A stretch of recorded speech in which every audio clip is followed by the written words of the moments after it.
This is Chad. Thanks for coming to Arctic Horde Wargaming. Today we're going to do an episode of Let's Get Into This. This is a podcast-type format where we sit down with folks that went to tournaments and chat about their experience there. So these three gentlemen went to a tournament in Roseville, Minnesota called Winter Wars. And so let's get into this. We have Steve, Ryan, and Jordan. They're going to talk about each round, and we'll start with Steve. But before we do, if you take a look at the links down below and also hit that subscribe button and then hit the bell, be part of the Horde. Let's get into this. So I'm Steve. I played Ossiarch Bonereapers. Let's see. Ended up going 3-0. Yeah. Unfortunately.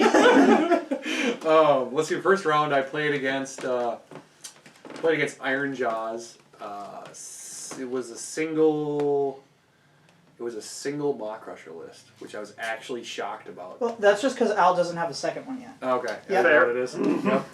Well, and I brought Leech Cavalos, a Soul Reaper, Archon, Bone Shaper, a squad of 40 Motrek Guard, 2 squads of 10, the Shield Corps Battalion because it's amazing. Yeah, it is good. And a couple endless spells. Let's see here. Predator. Balewind, Shrieker, Emerald, Life Swarm, and the Predator. What was your second artifact? Because you got another artifact. Helm of the Ordained on the Cavalos. What does that do? So it gives +1 to hit aura wholly within 12 of the Cavalos. Ah. So then, since you have to be wholly within 12 for the additional +1 attack, Right. you can just follow around one of the squads of 10. When you get into combat, you're taking 30 attacks hitting on 2s. That does sound pretty good. Right. Don't say. What realm is that in? That's not a realm. That's a Bone Reaper artifact. Oh, I haven't read them because I haven't taken any battalions. You know, it's phenomenal. Yeah. So in the Shield Corps Battalion, the way you run this list is you get 6 KDP at the start of every battle round. Yeah. And then you have 8 units, so you're statistically going to generate another one. And then with Archon, you can cast Arcane Command to get another D3. Right. So I was running around most times with 7 or 8 KDP, Yep. and I never had to spend them on the Shield Corps Battalion. So I could just use them on rend attacks. Yeah. And it was very, very effective. How many more guests were you None. running on? No more Because guests, I no remember you had stalkers, some earlier. No, I ran a Harvester. Yeah. That just followed the 40-man block around, and that was just my target. Yeah. I'm just gonna hit something, and it's not gonna move the rest of the game. I was gonna die. One of the two. So you played the first guys with Iron Jaws with 1 Maw Crusher. Yep. And then who was your second? My second opponent was Stormcast. Let's see. Round 1. My opponent, he was a good dude. He jumped in and killed my Cavalos turn 1, and then I put my 40-man right into his Maw Crusher, and it evaporated. Yeah. And then he charged a 6-man unit of Gore Grunters into a 10-man squad of Motrek Guard and found out that 10 Motrek Guard can take down 6 Gore Grunters when they hit on 2s and get an additional attack at Ren 2. The guard got to attack first? No, he attacked. Oh. Yeah, he killed like 2. Okay. And then I piled in with the Harvester and the 10-man squad and just hit the delete button. And then when we looked at it after that, I had made a couple charges on my next turn, my turn 2. And when we hit the end of his turn 2, he just looked at me. He's like, "It's your game." And I was like, wow. How did you deal with wounding on 4s? Is it just like whatever because you hit so many attacks? Or? Well, let's see. If you hit on 2s, if you're hitting on 2s, Right. most times out of 10, you're you get more attacks and you usually get more attacks than you actually made with the 6s if you're hitting on 2s. So that's very important. That's why I ran the Shrieker and the Helm of Ordained. Okay. Because I have 2 sources. That way, if you kill the Cavalos, well, good for you. You killed the Cavalos. Yeah. You know what I mean? Like, that sucks for me. Not really. I still have a +1 to hit somewhere. So, a backup plan. Yep. The Shrieker was really good. I just forgot to use it the first It game. was amazing. Shrieker is just phenomenal. You have to remember to use it. Yeah. It is a must have. It is an excellent endless spell. But anyways, I got a bye first round. woo! The fun thing about this is as soon as I showed up with the Iron Jaws and I started talking to Steve, and he's like, "Why aren't you running the big wall?" And I went, "Huh?" I thought from what I looked at it, I get points and I have to spend them to do abilities. But no, they just accumulate. And I had already decided what I wanted to do. And so I stuck with it. Yep. So first round I got a bye. I played against the... Walter. I played against Walter, but like he he was like the guy who ran the tournament. He's the ringer. The ringer. So I get an automatic win. I made some tactical errors during that game. However, playing it was a mirror list of my Iron Jaws list, and it taught me a lot about how to play against it. I did get the Great Big Hand Gork off first turn, so that I was able to charge into his general's because he has 2 regular Maw Crushes instead of having Gordrak, and I killed his general first turn, and I could have wiped him out, but it was slow going because he took instead of a shaman, he took a little goblin that can cast 2 spells. Yeah, the blind portents got Fungoid. Yeah, Fungoid Cave Yep, Shaman. that's what it is. So he took that, and overall, I just whiffed. I got wiped out. However, it was still a good learning experience for me. So. And my first game was against Benji Stormcast, and it was a real blast of a game, as it always is playing against Benji. His army was really interesting, and considering... So the scenario was one that disallowed deep striking. It was total commitment, Correct. which was good for me. However, it was bad for me in the sense that the objectives were very far apart, and all of his army shot. And my army, well, I had my catapult, which I'll get into in a second. But his army shot, but Benji's not the kind of player to sit back and just let the game happen. So I hunkered down a little bit the first turn. I was hoping, okay, maybe I can go in when I have to, and I can sustain until then. Because I basically kind of had to wait for him to commit, because if I left the objectives and he just popped up on them, that would be pretty bad for me. Because he had, his general was the Lord Aquilor or whatever, I don't remember the ranged sort of, the ranger sort of Stormcast heroes. Yeah, the Lord Aquilor on Griffin, and then he ran the Raptors, I believe. Yeah. So he had his lord that could teleport people around the board, and that was a real problem for me. Luckily for me, he ended up engaging on one of my Mortec blobs, or on one of my side units. He tried to take out my general. He basically tried to assassinate my general, which is really hard to do. So the general lived, and then proceeded to go along with one of my 20 man of Mortec, and just evaporated his deep striking force, which then freed up the rest of my army to then move forward, and it became a game I could win, and I did. But it was really close. If his general actually survived that round, he could have picked up 2 of his units and moved them over onto one of my objectives I had left in order to take the offensive with my big 40 blob. But my general spiked pretty hard with his rolls, and I was just barely able to finish off his lead. So it came down to a general fight. So that was pretty sweet. It was a real blast of a game, though, as it always is with Benji. And that was my first round. So second round for you. How'd that go? Let's see.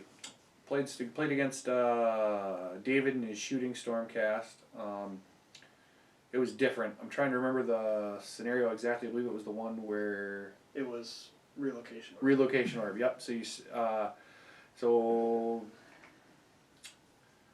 let's see. I gave him first turn, and he killed roughly like 32 Motrek Guard on turn 1. With what? It was a pure shooting army. Oh, he just shot everything at that unit? Yeah. But I spiked my Harvester rolls so hard that... no! I actually only lost like 4 guys at the end of the turn. And of course, Archon just brought him back. Right. But because that outcome should be really bad for you. Oh, it should have been terrible for me. So then I just... let's see, I moved across the board. I set my Soul Reaper up on the Balewind Vortex. I popped Archon's ability, and I was shooting arcane bolts at 30 inches. Yeah, as you do. Sniping his characters. I spent Archon to one side, cast a Predator that almost killed one of his Venators. And then I charged with Archon. So when I was placing my Motrek Guard back with the Harvester, I was taking them from the 3-inch bubble and placing them an inch apart from each other towards the objective. Yep. So before he even could claim the objective, I had more models within 6 inches of the objective, so he couldn't take it. And so then on my turn, I moved up the Motrek Guard to like kind of screen the whole front, and moved Archon off to the side to cast Predator to take the Venator. And then Archon charged into the side with the additional Rend and the +1 from the Shrieker. And I tell you what, Ebon Claws hitting on 3s, wounding on 3s with Rend -3 at 2 damage apiece at 6 attacks. Bye-bye Stormcast. I mean, I mean, if you got extra Rend and extra to hit on that, yeah. I mean, there was one point where my Cavalos and Archon cleared 3 squads in one turn. Oh my gosh. Because with the Helm of the Ordinator and the Shrieker, Archon was hitting on 2s with all of his attacks, and was getting the additional attack on everything, right, and the additional Rend, and yeah, it was really bad at the end of, and then I double turned him going into round 3, and during that round 3 is when it was 3 units just from the Archon and the Liege. The Motrek killed 2 more, and then the Harvester itself killed 1, and he killed the Harvester. So at the end of my turn on the top of 3, he had a unit of Adjudicators and a unit of Paladins left. Yeah. So it was it's pretty bad. Yeah. That double turn really was good. I had I played against Alex Langer, who then won best nicest player award at the end of this. So he played Ideneth. He had the guy with the swirl thing around him. Eidolon, the wizard, or it's a shorter guy who has just a bunch of spot. If you keep him out in reserve, he gets bonuses. Oh yeah, with like his his battalion or something or or whatever. Yeah. Or that sounds like Celestin Prime. I don't know anything in Ideneth. Probably. It might be an artifact that's rarely used. So we were playing Relocation Orb, and the best way that I know how to play that is to just go take everything I got, throw it up the middle, and I took the 2 mega bosses and I ran around the outside. On my right side, I had Gordrag, who went after a unit of 6 eels right away. And yeah, he took his damage from him, but he wiped that whole unit. And then on the other side, my general, he took out their shooting guys and their regular frontline level troops. He took out both squads of those, and my other guys ran up in the middle and met the shark guy that's in there. It's a big, tall shark. With a big crossbow on the back of it? Yeah, probably. Yeah. Big old hammerhead shark thing with looks like a blade. Yep. So they went up the front. I was trying to cast Green-Handed Gork. It worked. Mm-hmm. He dispelled it because he had 2 wizard chicks in the back. And after first turn, I wiped out the 3. There was another. It was a unit of 3 eels. Sorry, it was a unit of 3 eels as well that Gordrag took out, and then all of those units, and all that was left is this big shark and 2 wizards. And so on his turn, he's like, "Well, I got nothing else to do," and he brought in the 6 a pack of 6 eels on Gordrag directly, and that swirly guy in the back. Meanwhile, I didn't actually. I think I barely had control of the objective at that point. And so he failed a charge into these guys on his turn. And then he killed Gordrag, was fighting some pigs, was trying to eat at them away, but wasn't really doing much. And then I brought my general back and just took out that swirl guy, immediately. And then I took out the big shark guy, and at that point we called it, because the relocation orb, what it ended up happening, it was in the middle, and then it went to this back corner on my side. Oh yeah, And that's he was always running in nice. the middle, and he's like, "Oh." So I won. Yeah, I won that game 1-0 because nobody scored any points. Because when it went back to the middle, and his guys were stuck on that side of the board, behind my still small wall of pigs. But I was just gonna take the general and go in there. Yep. So we called it there. Actually, I think we wiped out most of the rest of it, and they were like, "All right, man, that's probably it." So it went okay. We got a win out of that. Alright. I realized I forgot to say what was in my army. I also ran a Bonereaper army. I ended up 2-1. And I had Ark in the Black in my army as well. And the Liege Cavalos. The Liege Cavalos was my general. And then my third hero was Bone Shaper. Then as far as my battle line goes, 20 of Mortec, 40 of Mortec, and a 5 of Cavalry. Then I also had the Harvester to follow the 40 pack mostly, and the Crawler to, well, do some very fun things. And then the Bone Tithe Shrieker, which I consistently forgot to use, which is really good, so don't do that. And I also forgot to mention, in the first game, the Catapult did manage to pick off, he picked off the Lord Ordinator in the first turn. And then the second turn, I think it did. The second turn, it might have picked up off one of the ballistas. I think he had 2 ballistas in the Ordinator. And then I kept trying to make he had a unit of the Long Strikes, and I kept trying to make them neg 1 to hit, and I succeeded for about half the time with my center objective. So that was fun. But anyways, on to the second game. My second game was against Thomas's Fire Slayers, which was a real grind. Thomas is a real blast to play against, and a wonderful opponent. He's very good. Yes, that doesn't and he's very and he's very good. His army, much like my army, is a bit of a grind. Yeah. So when you have 2 armies of that type fighting each other, it was a long game. Rolled a lot of dice. We were. So I opted. I realized Steve might have the right thinking on this, but my plan was I had played against Thomas before, right? Yep. And I had tried fighting his berserkers before, and it did not go in my favor at all. So I was terrified of them. Maybe I was right to be, maybe I wasn't, but I was super scared. So I knew, all right, he's going to get first turn, he's going to get on the center objective, that's fine, but it's going to move.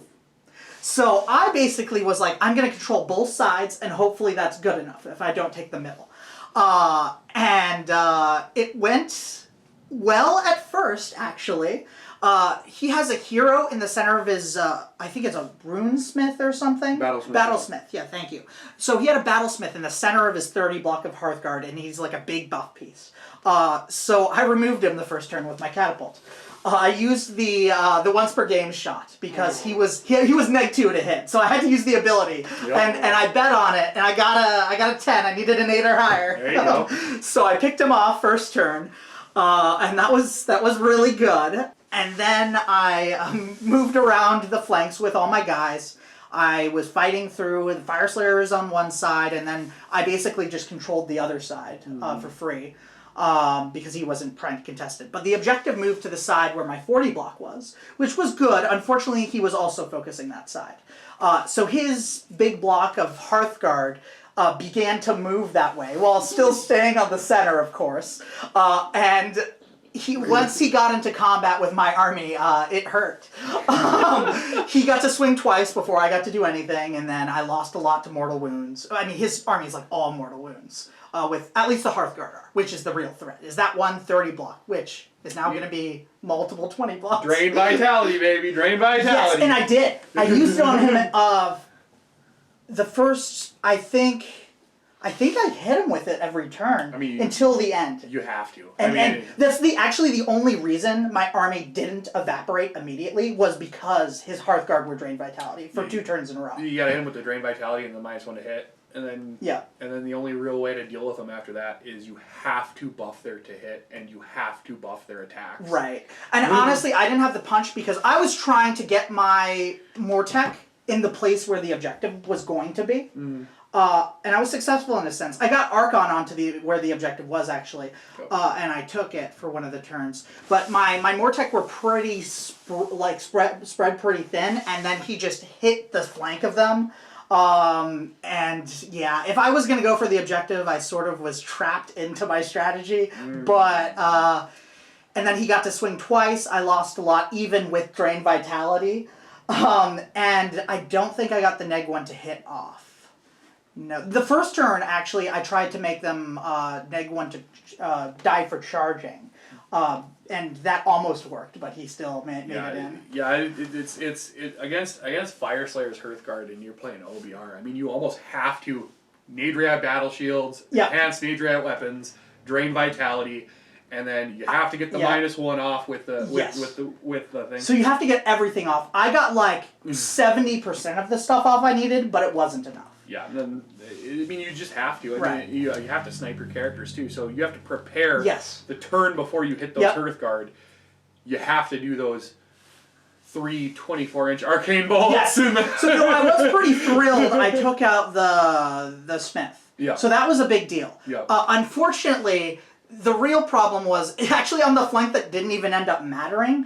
He was running around. Okay, so he had one Magmadroth just wreaking havoc on that flank, and then his general, who projected a -1 to hit bubble, hit my main force from like the other side from where the Berserkers were hitting it, and I just didn't feel like I had a way to stop them and still like deal with the other stuff on the board.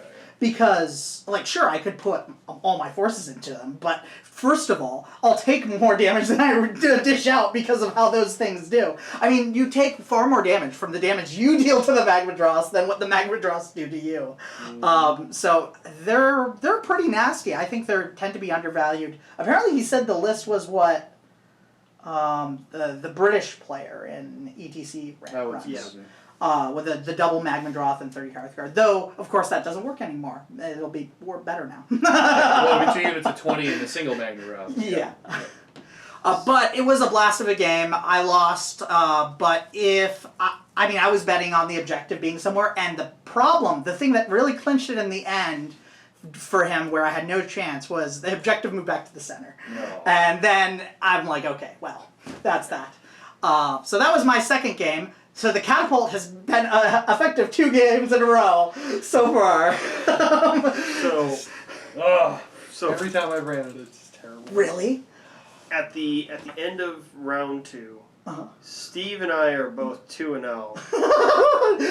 Thomas is 2-0, and Joe Cryer is 2-0. Oh, of course. Dude, I wanted to fight Thomas so bad. Oh yeah. I was scared either way. Any way that was gonna go. It was just bad for you. Yeah. So what is the new spell called that Cryer used? That is Demon Rift. The new Slaves of Darkness Demon Rift. Oh, Joe's spell. Yeah. Okay. Do we want to talk about Joe's list? None of us played against him. None of us did. No. But apparently hearing he put it on BCP. Go to Winter War. Look at Joe Cryer. Best Coast pairings, Winter War, Joe Cryer. He's the only one that submitted a list onto BCP for that. The list is absolutely gross. I've not seen it do less than like 50 mortal wounds plus 5d3 in a turn. It is just terrible. Well, in the turn it gets the spell out. Yeah. Well, you're not going to be getting it out every game though. Right. I mean, you only need it once. Yeah. Every game, yeah, bro. Just take 60 mortal wounds. Like. What? And it's like a bunch of mortal wounds spread across a large area. It was like 12 or 13 plus D3 for every unit it goes over. He just hits like 4 units, and he's just like, oh, okay, well that's 13 plus D3. Yeah, that squad lost 15. That one lost 14. That one lost 12. That one lost 16. Yeah. So the basic idea is that you get +1 mortal wound for every wizard or other endless spell within this 12-inch range. Yep. And that's how he was getting and the 13 He was running plus D3. Running Tzeentch. So all of your pink horrors are wizards. And all his heroes are wizards. Everything is a wizard or an endless spell on his side. Yeah, and he ran like 7 endless spells or something. It's just... And it doesn't also count your enemies' does wizards count and endless spells too. Yeah, it was just you just have to not let him get that spell off. So I was scared, and then Steve's good, so I knew he was gonna kill me. And then Thomas, I knew his Fire Slayers were really good, so I ended up playing against Steve. So we'll talk about our game, but why don't you talk about yours first? Because because you guys were actually playing. Game you guys were actually playing for the win because I had lost against Thomas. Yeah. Yeah. Though, of course, there were 2 winners in the end because of the nature of the tournament. Well, don't worry. Me and Joe Carr will be playing eventually whenever I can get him to come over to my house. It'll have to be the same list. Same list? Same list. Right? My list didn't even change for Wapaka. I liked it too much. I don't blame you. Yeah, so my final game was against Cole, and it was another blast of a game. I had 3 awesome games with really fun opponents. So I had a blast the whole tournament. So, yeah, really happy about that. But my last game against Cole, I came off my, like, really grueling, grindy game against Thomas. And I saw there was a lot of Chaos Warriors on the field and various things. I was like, okay, it's not Hearthguard Berserkers. So it was Duality of Death, which is a great scenario for OBR generally. In Hearthguard. What? Yes, and Hearthguard. Which Thomas said originally. Oh man, can we play Duality? Duality is my favorite. Third comes up as Duality. He's like, yeah! But so I was playing against the new Slaves to Darkness book, and he was just trying out all the new fun stuff in the book. And he had Rodigus on the field, which was really cool. I took a picture of that. It is gross. Oh yeah, and I think he had the Creature Caster version, but it was a really cool model. It's a lot of blood for the blood god. Yeah. Kind of coming out. No, his army looked nasty in the best possible way. But he had Chaos Knights and Chaos Warriors. I outdropped him. Which, I mean, he has a ton of drops in his list, and I have a lot too, but I outdropped him, which honestly kind of sealed the game, because what I did is I had my 20-pack and my general on one side, and I think my unit of cav as well. Then on the other side, I had my 40-pack, my catapults, and Arc in the Black, and the Harvester. So I thought, okay, I'll take the first turn, and I will get on both objectives. The one with the 40-pack, I should be able to hold like the entire game. The other objective, I'll hold maybe a turn or 2. That's all you need. And that's all I'd need. But as it turned out, so the first turn, he had like on the side with my 40 block, all he had there were, I think he had 3 wizards and then a unit of 40 marauders. Yeah. The unit of 40, and the other side had Rodigus and the Knights and the Warriors, and the Chaos Shrine. Yeah. So I used the catapult again. This time I used the anti-bravery shot once per game on the Marauders. Yeah. And apparently he said they have 5 bravery. So I rolled really well for the what's dead. So I wiped 17 Marauders from the unit. Yeah, that doesn't surprise me. That really doesn't surprise me. In my opening shot. Yeah. So in the first turn, I basically shot with that, used some buff spells and things, and then got all my army on the objectives. Well, by all, I mean like 1 more tech of each unit, because it wasn't, in that scenario, you just have to be on it. They just have to, they have to kill the whole unit to take it from you. So And then I was basically saying, well, now attack me. And he did, and he couldn't move. He definitely couldn't move the 40. Though, in a later turn, he actually could have come close. I'll get to that in a minute. But the side that really mattered that he needed to take, he just had a hard time punching through the 20-pack. The Chaos Knights just didn't do quite enough on the charge. And then he sent in some Knights and then some Warriors and like wave attacks. But like the Mortek Guard kept fighting him off, and then I had the cavalry on the flank just killing the other chaff. But then the flank with the 40-pack, actually I was getting a bit worried, because at one point he had the Marauders on my objective, and he was tying up my catapult with 10 Marauders he spawned from offside the board. I killed them eventually, but he did prevent me from firing for 1 turn. The worrisome part was he cast a spell from his Chaos Lord on Manticore, which turns out is pretty good against Hordes, and Mortek in particular. So if you're a Slaves to Darkness player and looking for something to use...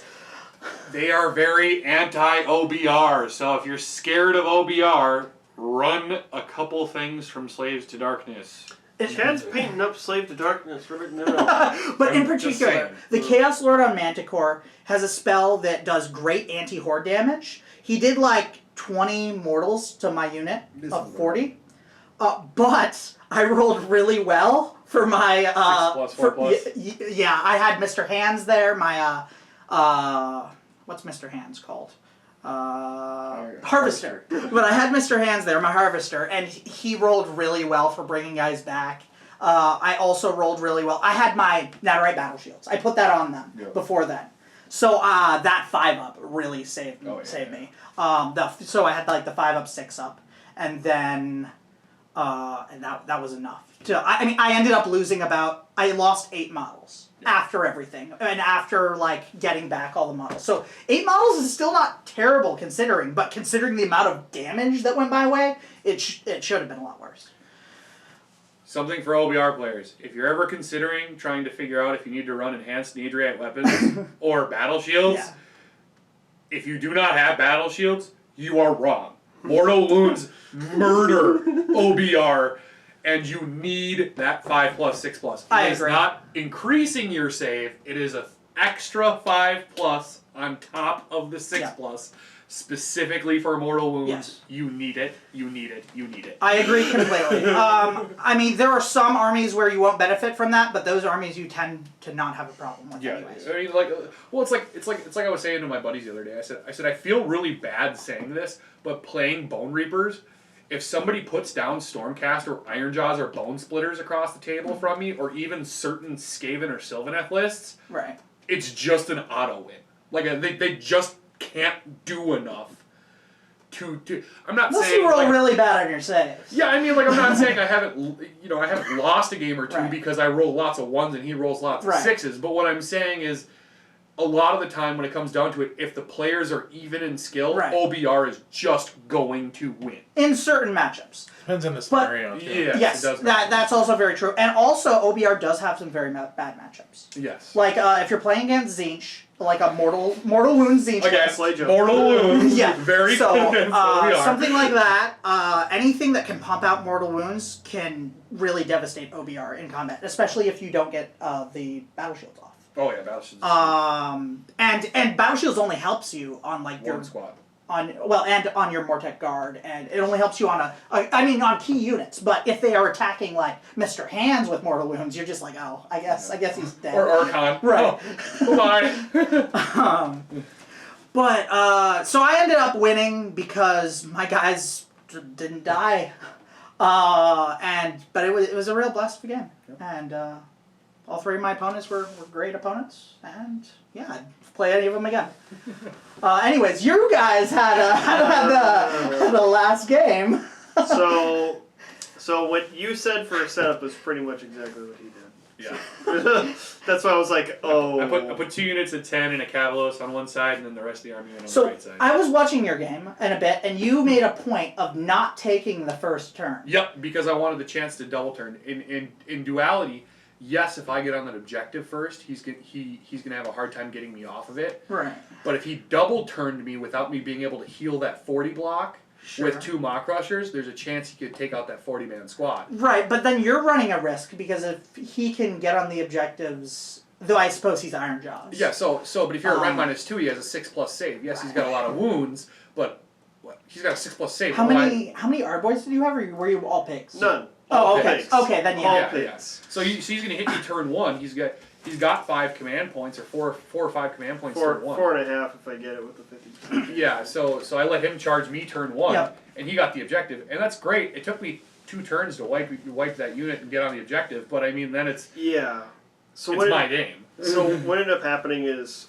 I screwed up a couple places here. I had placed almost all of my army, including a War Chanter, a Shaman, and Gordrak, in all 9 pigs on my left side, and on my right side I put 1 War Chanter and my General who has Meenan and all this other stuff. My screw up is that when I went after the one that was all by itself with your Cavalos guy, I didn't get that objective first turn. No. I didn't get it all.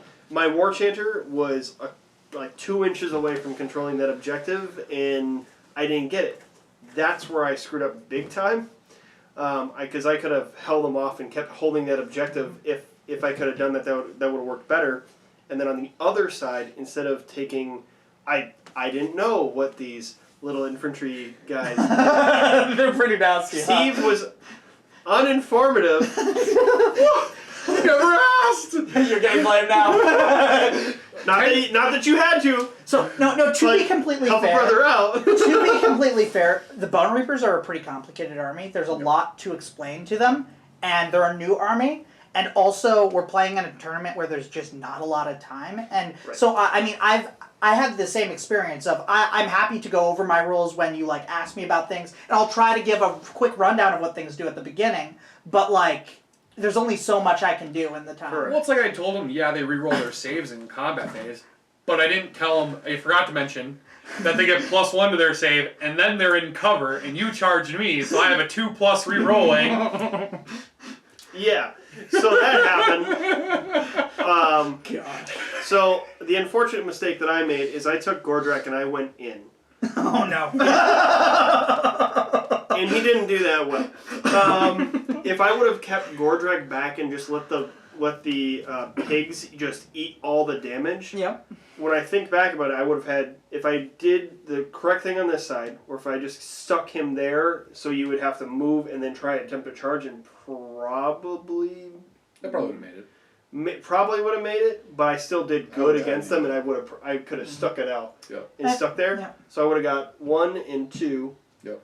So I would have got 3 points from that one before your other Archeon started coming in.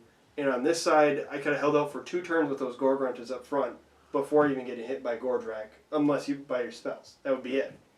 So I'd be sitting at 6 points at turn 2, into turn 2. Yeah, Going to turn 3, and then it would be more of a fight, and then I don't know what would happen after that. But basically, how it went is he got me off of both objectives, and he went 1, 2, 3, and got 12 points at the end versus my 6. So it was, because it was 13 to 1. 13 to 7. Yeah, it's 13. 13 to 7. Yep. Because I'd wiped everything off, and then I just looked at you, and we just Yeah, agreed we didn't have enough power to kill everything. Like you just everything was on one side of the board, the other side of the board was dead. Here's a shaman and 1 pig who is the big boss, and 40 more tech cards. It's like, oh! I made the tactical choice of at least picking the one that was next to the shaman, so you couldn't get more around it on that side to do more hits, but that would have been just a full attack around 90 degrees, Honestly, or 180 degrees on them. Honestly, if you're like in the midway through the game or later and you see there's 40 more tech guards still somewhere on the board, you're not going to be able to get rid of them. So, tournament-wise, in the end, I lost. Steve won 3-0. On Joe Cryer's game versus Thomas, that was really close. That's what I heard. It was down to a unit. Last time I checked, it was like 3 or 5 Hearthguard left, and I think it was like just done with like the shooting phase or something. Right, and I think all Joel had left in the end was like, wasn't it just like one unit of horrors or something? At the very end of it, when I saw it, it was 5 pink horrors versus 1 Hearthguard with 1 wound. He failed 2 5-up saves or something like that. Yeah, it was like the last attack with the last guy or whatever. Oh man. Hit, and he failed his 2 5-ups. Oh jeez. And like that was what it came down to, win or lose. Like it was literally down that 1 dice roll on round 5 at the end of the round. You can't get a closer game like that. Usually games that are that close are because someone's like has to move somewhere. But because that was it actually comes down to that was a good game, yeah. So in the end, Joe won, and you won, and that's why you guys have to play at your house at some point. Yep. There was a bunch of people who just tied for second with 2 to 1 because there was third, tied for third. Well, because you and Joe got first and second. It's just we don't know who was first and second. Right. You so everybody else tied for third. Technically, by strength of schedule, he beat me. Oh, okay. By the ITC polling of strength of schedule, because all 3 of his opponents went 2 and 1, and one of mine went 0 and 3. I was probably hurt by that because Benji left for his third game. So, in the end, you got a card for something because basically we all paid. It's just a gift card, yeah. Paid $20 to get in, and everything went straight into prize support. So. Yep. You and Joe got something. Thomas got something for Best Painted Army, and I got a random voucher. So, so the 4 guys that were 2-0, whether I got a buy or not, still got something. Oh man. I mean, $20 you leave with 30. And you're okay. But the event was a blast, as they always are. Walter always does a great job as a TL, and we really appreciate him in the community. Yeah. So Yeah, definitely check out the tournaments that are at Source Comic Games. I'll reference that again. It's in Roseville, Minnesota. Like I said, these guys had a great time. That was called Winter Wars. Run by the Renegade Open. Yeah, run by Renegade Open. And yeah, so if you're looking for tournaments run by those people, the Renegade Open Facebook page will post all sorts of things. Yeah, and we'll link that down below if you want to take a look at that. And for now, stay tuned for the next show. Like, share, subscribe, hit the bell, be part of the Horde.